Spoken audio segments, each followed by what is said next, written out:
Mon invité, M. José-Louis Jacombe, a quitté le Portugal lorsqu'il était enfant. Son père, comme plusieurs autres Açoréens, est venu à Montréal pour y trouver du travail. Afin de rendre hommage à ces hommes et ces femmes courageux, il a publié un livre avec des fragments de leur histoire. Rencontre avec un homme qui a à cœur ses origines.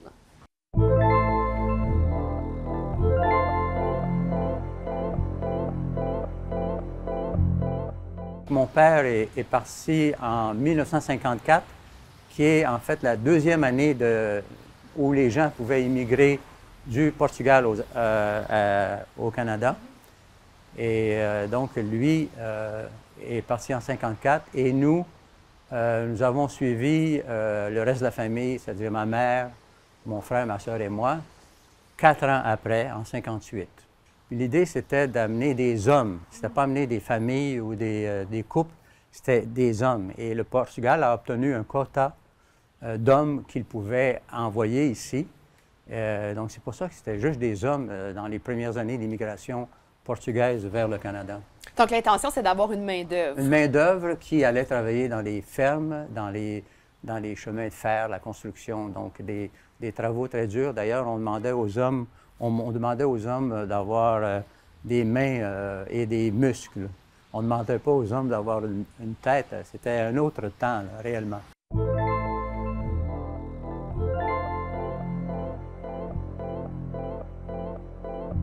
Lorsque le père de Louis-José est arrivé ici, à Montréal, est-ce qu'il y avait déjà la présence d'immigrants portugais? Alors non, le père de José-Louis, il fait partie de la première vague d'immigration portugaise. Le Portugal, à ce moment-là, c'est un pays qui connaissait quand même des grandes difficultés économiques depuis des décennies. C'est un pays qui était essentiellement agricole, qui avait un secteur industriel peu développé. Et on parle aussi d'un surpeuplement là, de certaines régions, dont l'archipel des Açores. Donc, plusieurs facteurs qui incitent des milliers de Portugais à quitter le pays. On peut mentionner la pauvreté, le sous-emploi, le surpeuplement, la répression. On parle aussi du service militaire, des guerres coloniales. Donc, beaucoup de raisons. Est-ce que votre père est venu mettre les mains à la terre ici? Exactement. Alors, quand il est arrivé, il avait déjà un ami qui s'appelait Guilherme Cabral, qui travaillait à une ferme de Saint-Michel. Et donc, mon père est arrivé plusieurs mois après ce type-là et est allé travailler sur la même ferme que lui avec 4 autres Açoriens. Au début, il résidait à la ferme et parce qu'il a été moins d'1 an à la ferme. Et après ça, il a déménagé sur la rue Saint-Laurent, tout près du marché Jean Talon, dans ce qu'on appelle aujourd'hui la Petite Italie. Et il a été là de 55 à 58, jusqu'à notre arrivée, à nous, le reste de la famille. Vous aviez quel âge lorsque vous êtes arrivé? 8 ans. J'avais 8 ans quand je suis arrivé. Qu'est-ce que vous vous rappelez de cette époque-là, quand vous aviez 8 ans? Bien, ce que je me rappelle, il faut comprendre que c'est un saut absolument incroyable là, pour un jeune en 58 de partir d'où j'étais à venir d'ici. Le jour où je suis parti, le matin, j'avais jamais vu un poêle, un frigidaire, une radio, une télévision, de la lumière dans une maison, de l'eau courante, une toilette, des choses comme ça. Imaginez, là. Et le soir, quand j'arrive à Montréal, je vois tout ça dans la maison. Donc, c'est un contraste incroyable.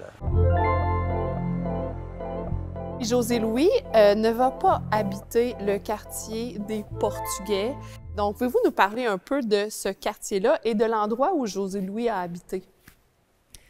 José-Louis, effectivement, contrairement à bien de ses compatriotes, il n'habitera pas ce qu'on va appeler le quartier portugais, qu'on appelait à ce moment-là le quartier Saint-Louis, puis qu'on pourrait délimiter, dans le fond, par la rue Sherbrooke au sud, par le boulevard Saint-Joseph au nord, par l'avenue du Parc à l'ouest et la rue Saint-Denis à l'est. José Louis va habiter dans la Petite Patrie quand il arrive, puis ensuite dans Villeray quand son père va acheter une maison. Mais ils vont assurément fréquenter souvent le quartier portugais pour aller dans les commerces portugais, pour aller voir les amis. Donc, José Louis, il le raconte, là, il y a des souvenirs d'avoir pris l'autobus souvent avec son père pour se rendre dans le quartier Saint-Louis, pour aller dans les épiceries portugaises. Il parle aussi beaucoup de la poissonnerie Wildman, qui n'était pas tenue par un Portugais, mais il y avait beaucoup d'employés qui étaient portugais, surtout des Açoréens, dans le fond, qui vont travailler là. Et José Louis en a un souvenir très spécifique parce qu'il raconte que quand il prenait l'autobus pour retourner à la maison avec son père, il avait l'impression que tout le monde le regardait dans l'autobus parce que ça sentait le poisson. Donc, ça le gênait comme enfant. Beaucoup de familles vont s'installer dans ce quartier-là parce qu'il y avait des loyers qui étaient abordables, puis qu'il y avait des emplois aussi à proximité. Mais ce qui est étonnant, c'est qu'il y a effectivement beaucoup d'immigrants portugais de cette première génération-là qui vont accéder à la propriété assez rapidement, malgré une situation économique qui était assez précaire quand même pour la plupart. Alors ça, c'est un fait notable parce que Montréal, à l'époque, c'est surtout une ville de locataires plus que de propriétaires. Mais qu'est-ce que vous connaissiez justement du Canada avant de venir? Moi, je connaissais absolument rien. J'étais un enfant. Et mon père et tous ceux qui sont partis à ce moment-là, jusqu'en 56 à peu près, 57, ils connaissaient absolument rien non plus. Et la plupart d'entre eux n'avaient jamais vu une seule image du Canada. Et les mots qu'ils avaient, c'est... même le mot Canada, ils ne savaient pas, c'était pas connu. Ils savaient que c'est un pays qui était au-dessus des États-Unis. Et on leur avait dit qu'il faisait froid, qu'il y avait des Indiens, qu'il y avait beaucoup de travail. C'est à peu près ça. Alors, avec ça, rien d'autre. Ces gens-là sont partis pour le Canada pour améliorer leur vie. En quoi les Açoréens sont uniques si on les compare avec les Portugais? Bien, ils sont pas uniques. C'est tout le même pays. C'est juste que ils vivent dans ces îles-là qui sont quand même à 2000 km du Portugal. C'est quand même spécial. Alors, pour nous, moi, je n'avais jamais vu le Portugal continental avant d'y aller d'ici. Quand tu es aux Açores, à cette époque-là, il n'y a presque personne qui va au Portugal, tu sais, dans le continental, parce qu'on est à 2000 km. Les voyages sont absolument, sont très, très coûteux. Et donc, on ne va pas au Portugal. Puis en termes d'immigration au niveau des Açoréens, est-ce qu'il y a une différence par rapport au reste des Portugais dans les endroits où ils ont choisi d'émigrer, par exemple? Oui, les Açoréens, surtout dans cette immigration-là, puis même jusqu'aux années 80, ils ont beaucoup immigré vers les États-Unis et vers le Canada. Et les Portugais, étant donné qu'ils étaient déjà sur le continent, là, ils allaient plutôt du côté européen. Vous avez apporté des objets sûrement sentimentaux de votre période où vous étiez au Portugal. Justement, vous avez quelque chose dans les mains? Oui, c'est très, très sentimental. C'est même quelque chose que je veux apporter jusqu'à mon dernier jour. C'est des toupies. Alors, comme je vous disais, je suis parti, j'étais très jeune.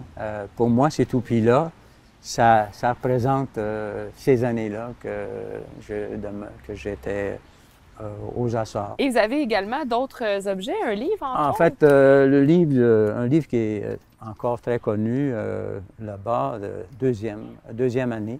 Ah oui, Segunda Et donc, comme vous voyez, il est assez magané. Et on voit à l'intérieur qu'il n'y avait pas de photos réellement. Tu sais. Il y était encore des dessins. Ici, vous avez un autre jouet que les enfants avaient, qui est un sifflet. Et, vous voulez en faire la démonstration? Et dans lequel les gens les plus brillants là, Il ajoutait de l'eau et il pouvait faire toutes sortes de sons, imiter des oiseaux, des choses comme ça. Moduler le son. Oui, très beau. Intéressant. Et le dernier, je le trouve très curieux. Le dernier, c'est quelque chose, c'est 2 bouteilles, en fait. 2 bouteilles qui sont, tressées.